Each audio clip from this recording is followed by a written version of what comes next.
The quick story is Dr. Ruja Ignatova comes out of nowhere in 2014 and says, you've all missed Bitcoin, and Bitcoin's for criminals and anarchists like Peter. It's not going to be for ordinary, non-technical guys. It's drug dealers and all the rest of it on the dark net. So I've created something better. It's called OneCoin. It's really simple, easy to use. Bitcoin's got this decentralized blockchain, which means it's never going to be controllable, but I've built a centralized blockchain so I can reverse transactions and stuff like that. The irony of that statement. I know, but what you've got to remember is that for ordinary people, that kind of does make sense. Yeah. Like my mum would immediately think, yeah, that's better, because what happens when I get my Bitcoin stolen and they're gone forever? I don't want to, I've forgotten my password. What am I going to do? So she was trying to pitch this to ordinary people, non-technical, non-sophisticated investors. But she also sold it through multi-level marketing. So like Amway or Herbalife. You buy some OneCoin, then you sell it to your friends and family and you get a commission. So this thing then just takes off so quickly. And by 2017, she's got 1 million investors from 175 countries who've put in over 4 billion euros into this.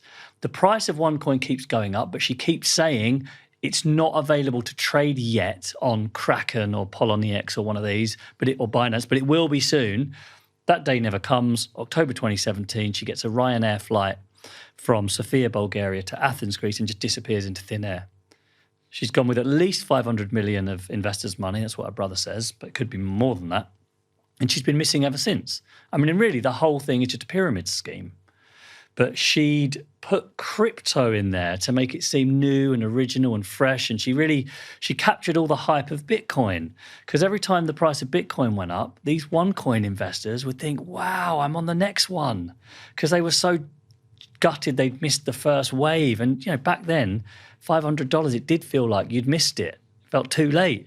Shit. If the people that had invested in OneCoin in 2015 had put it into Bitcoin, they actually would have got the money Ruja promised them. Weirdly enough. So she's been on the run ever since. It's just a gigantic pyramid scheme with all sorts of sort of organized crime and money laundering angles to the story as well. But at the center of it, it's just this woman who built a very sophisticated scam and then disappeared with all the money.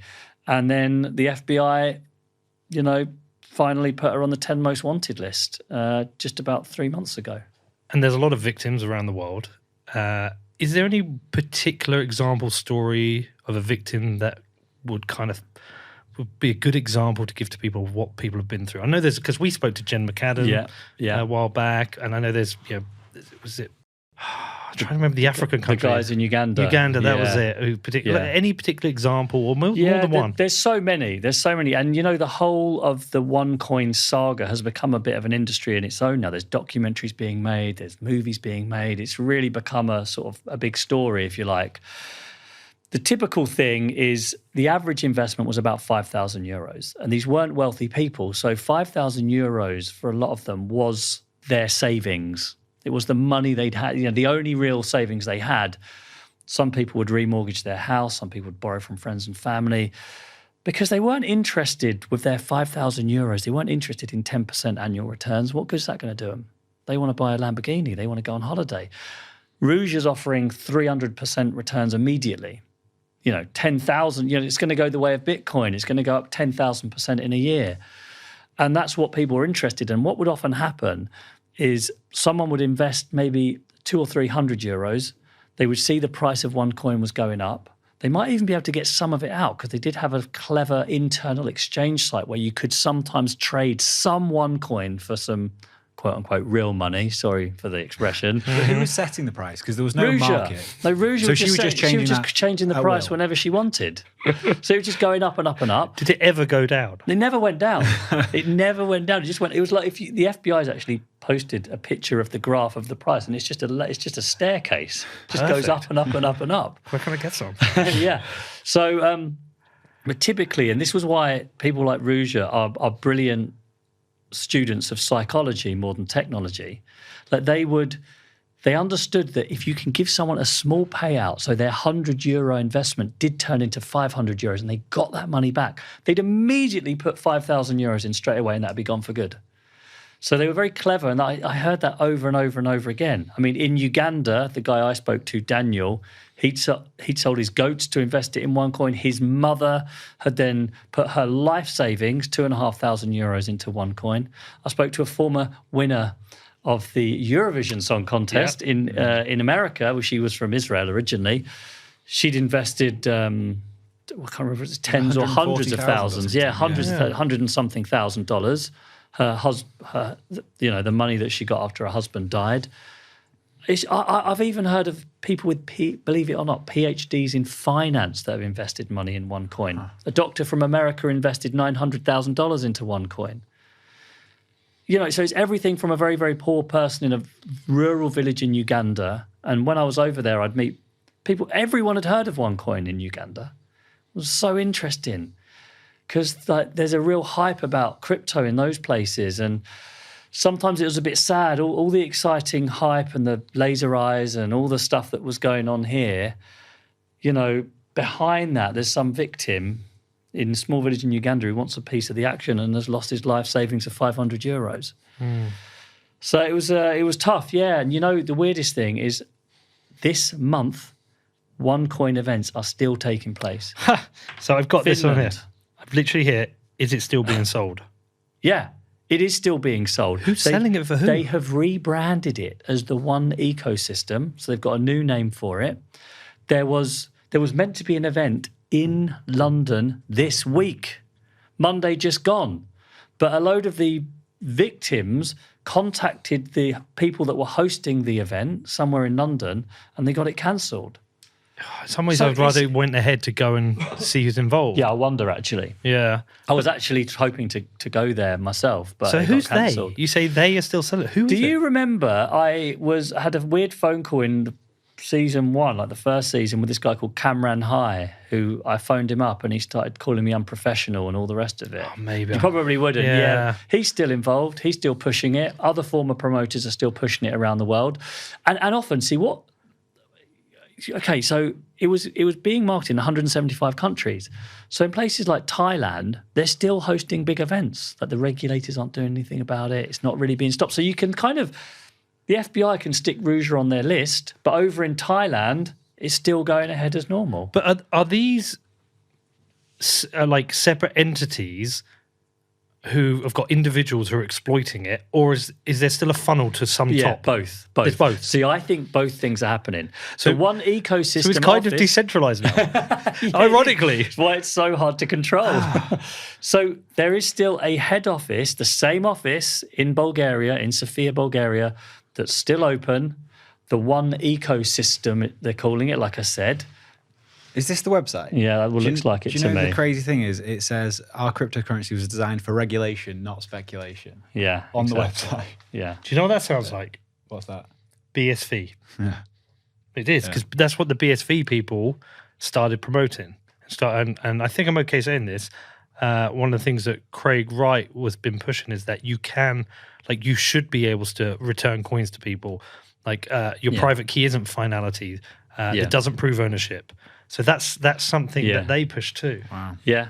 Well, so there is still a head office. There is still that going on, and money still funneling up the pyramid to the people at the top.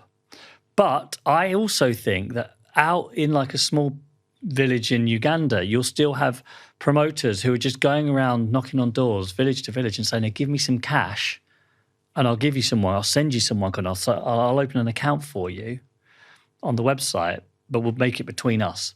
So sometimes when you cut the head off a pyramid scheme, it can carry on because promoters could carry on exploiting people by using cash and sort of word of mouth. I wonder if someone's even created like a OneCoin token. Maybe. Have a look, because I wouldn't be surprised, because it'd be very easy to create that as well. Yeah. So, God, there's so many places to go with this. So they still have an office in Bulgaria. Yeah. Why have the Bulgarian authorities not closed this down? Okay, well, I can speculate about this. Yeah. Because if you've heard the last episode of the podcast, we find that Europol meetings where the Americans and the British and the Germans and the Dutch and the Bulgarians and the Dubai police were all there sharing information about OneCoin. They're investigating OneCoin. This is before she disappeared. The meetings from those the minutes from those meetings, the PowerPoint slides from those meetings found their way to Ruja within days of those meetings happening. So we speculate that one way that happens is through Bulgarian officials at those meetings were somehow getting that to Ruja. So you're whispering it. We're just going to turn it up when we release it. Just got to be careful with my words. No, be careful. And look, if you need someone to check it before it goes out, we're okay with that. But you see, so it's that. So it sort of suggests that Ruja is very well connected in Bulgaria, and we sort of know that all along. But it's very mysterious how and who and exactly in what ways and who would be behind this, because it's kind of well documented that Bulgaria is the most corrupt country in Europe. Okay. Critics say most countries have a mafia. In Bulgaria, the mafia has a country. You know, it's quite a well-known place for organised crime and the government, where they're quite intertwined. Corruption's a massive problem. And I think the general belief is that Ruja had corrupted police officers, had some form of protection there. And it's possible that that is why it's still open, why it's still in operation, because I don't understand it myself, why they haven't just shut this down and arrested everyone. Yeah, it feels like at this level it would need to go a bit higher than police officers, though. Yeah. Yeah, it's not just about individual police officers. I mean, there's all sorts of allegations that I can't really repeat because do you know why? It's so hard to stand up allegations against named individuals when it comes to sort of rumours of organised crime and stuff, because no one talks, no one tells you anything. This is one of the reasons our investigation into it's a little bit stalled, because we need to go to Bulgaria again. And I'm pretty worried about that, given the last thing that we reported on with this Europol thing has caused a bit of a stink over there, apparently. It was in all the news about someone in the police is leaking Europol things to Ruja, and there was pressure on the government and they weren't answering questions about it. So I've got to now turn up there, and they'll see when I arrive on the flight list. And I'm thinking, well, what's going to happen? How many people were in that room, do you know, in that Europol room? There were different meetings, but usually about 20 or so. So potential candidates are people in the room, but then also there's potential candidates who are people who just move files around, have access to files. That's right. Yeah. Yeah, very okay. But it just makes it again, because we've always wondered, like, why is Ruja so confident? Why did she disappear just before she was about to get arrested? Well, she was having access to these meetings. So the organised crime part of it is interesting. I've got a few questions about this for you, but one thing I keep thinking about is she in a position where she's now buying protection?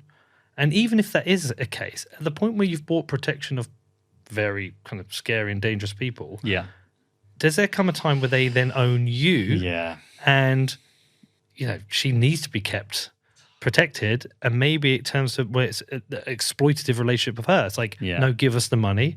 I know. Yeah. Yeah, I can get into bed with the devil. I've spoken to a lot of people about this, and it's a bit of speculation because I can't see exactly what's going on and who's exactly behind it, although the rumour's always been that this one individual in particular called Taki, he's considered to be the most notorious drugs trafficker of all time, the Cocaine King, they call him, the nickname, the Cocaine King, that he's somehow involved in this. I mean, he lives in Dubai at the moment. He's someone that's known to have been close to government as well somehow. So these are the sort of circles we're dealing with. The question has always been, and I think it's the question the FBI also has as well, did Ruja start this out with organised crime somehow involved? Like a big plot to launder money and, it's just a clever way of making money for them and for her as well? Or, and this is the one I think is more likely, did OneCoin get very big very quickly, and then organised crime groups in Bulgaria turned up and said, hello. Hi, yeah, how about we run your security now, and how about you launder money for us, and in exchange we'll make sure you're safe? That to me feels more likely, knowing Ruja's background and how OneCoin started. I think that's what probably happened. Right. And then those would be the people that would help her disappear, but she'd have to keep paying them to keep her protected. And I spoke to someone the other day about this, saying she's now on the FBI's 10 most wanted list. I mean, does this not mean she's more of a liability for people that might be protecting her? Because if they're looking for her, they might find other things. Well, yeah, exactly. Now the FBI have really got their heart on it. Like, because once you get on the FBI 10 most wanted list, the FBI don't want to be made to look stupid. Like, they don't put people on there unless they think they can find them. They've got a strike rate of about, I think it's over 80 or 90%. They Wow. find most people because I think they put them on there when they know they're going to find them. So, because otherwise, why would you put someone on there that you'll know you'll never get? You look stupid. So suddenly the FBI are nosing around and all the powers that they've got to do that. It gets harder to keep someone hidden. And again, like you say, like the people protecting her don't really want the FBI snooping around their business. But if there's no new money coming, so I'll just say that Yeah. he said it just will get more expensive for her. yeah, It's not that they would get rid of her; she just has to pay more. So she has to be in control of the money. She has to still have access to millions of dollars to keep herself protected, and that is going to get harder and harder and harder to do, I imagine, with the FBI now really onto her. So I don't know. There's a lot of rumours around. There's rumours that she has been killed. There's rumours that, you know, my last theory on this was that she was floating around on a boat in the Mediterranean, off and on land. But is that now still true? The FBI is onto her? I don't know. there's a rumor she's now a man. There is a rumour that she's now a man. I've heard every rumour. Yeah. I've heard every rumour. I mean, rumoured that she was around London a lot as well, but never been able to. I've had lots of. The funny thing is, people are absolutely convinced they've seen her. I get phone calls all the time. I definitely saw her. She was in the Heathrow Airport. I saw her in the car. I saw her here. She's in a shopping centre in Australia. She's somewhere else. People are absolutely certain it's her. But the problem is a lot of people look like Ruja.